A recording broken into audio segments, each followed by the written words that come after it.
Salut, et bah ça fait très longtemps, ça doit faire un an que j'ai pas fait une seule vidéo. Bah j'espère que cette petite vidéo de reprise vous aura plu. Alors enfin, je dis reprise, vous attendez pas non plus à ce qu'il y ait une vidéo par mois à partir de maintenant, ou même peut-être moins que ça, enfin j'en sais rien.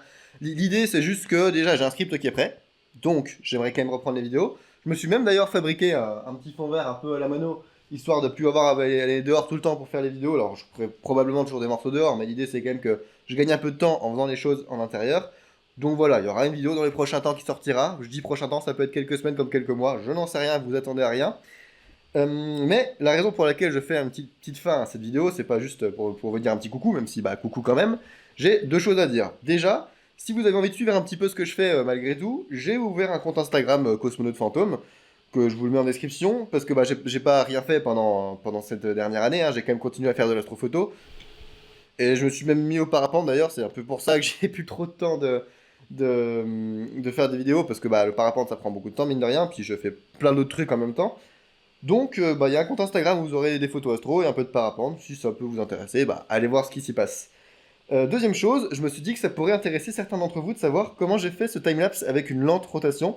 Je l'ai pas fait avec une monture astro comme ça pourrait paraître logique. En fait, je me suis fabriqué un petit truc qui est plutôt pratique pour ça.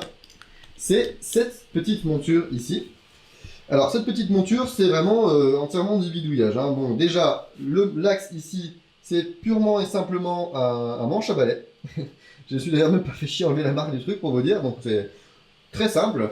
Ensuite, le reste, il y a plein d'impressions 3D. Bon, ça, c'est un contrepoids de télescope. Hein.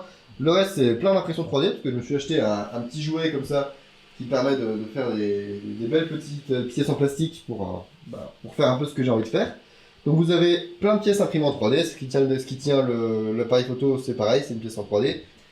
Ensuite, en dessous, c'est presque entièrement imprimé en 3D. Il y a 2-3 éléments en aluminium pour renforcer un petit peu. La seule chose qui ne sont pas imprimées en 3D là, c'est ces deux pièces là qui sont en métal. Et ça, en fait, c'est de la récup d'un Dobson, il me semble. Je sais plus exactement de quel télescope ça vient. Bah, c'est Nico, mon collègue, Astro Nico, vous le connaissez, hein, qui démonte et répare les télescopes. Et bah, des fois, il y a des engrenages qui sont juste plus bons, donc il les jette. Bah, je me suis dit, c'est un peu dommage, autant essayer d'en faire quelque chose. Du coup, bah voilà, ça permet de faire cette belle petite monture.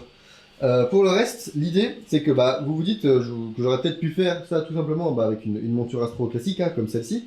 Mais la raison pour laquelle j'ai fabriqué ça, c'est que bah, déjà, c'est relativement léger. Hein, je veux dire, c'est un manche à balai, un peu de plastique, donc c'est pas super lourd comme système. Et surtout, là-dedans, il y a un petit Arduino. Donc bah, l'Arduino, il permet déjà non seulement de commander le moteur, évidemment, mais surtout, il y a un câble ici qui permet vraiment de venir commander aussi l'appareil photo.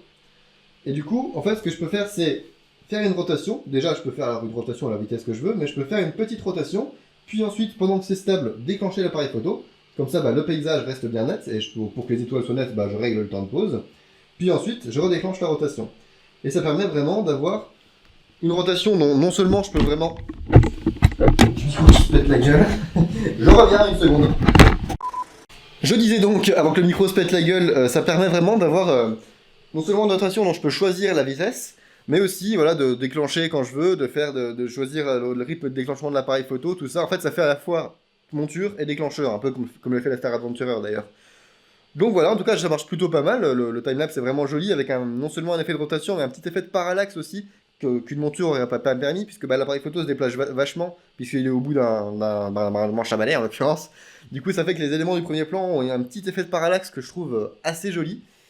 Bah en tout cas, moi j'espère que cette vidéo vous aura, bah, j'allais dire intéressé, mais il n'y a rien d'intéressant, qu'elle vous aura plu, parce que c'est plus joli qu'autre chose.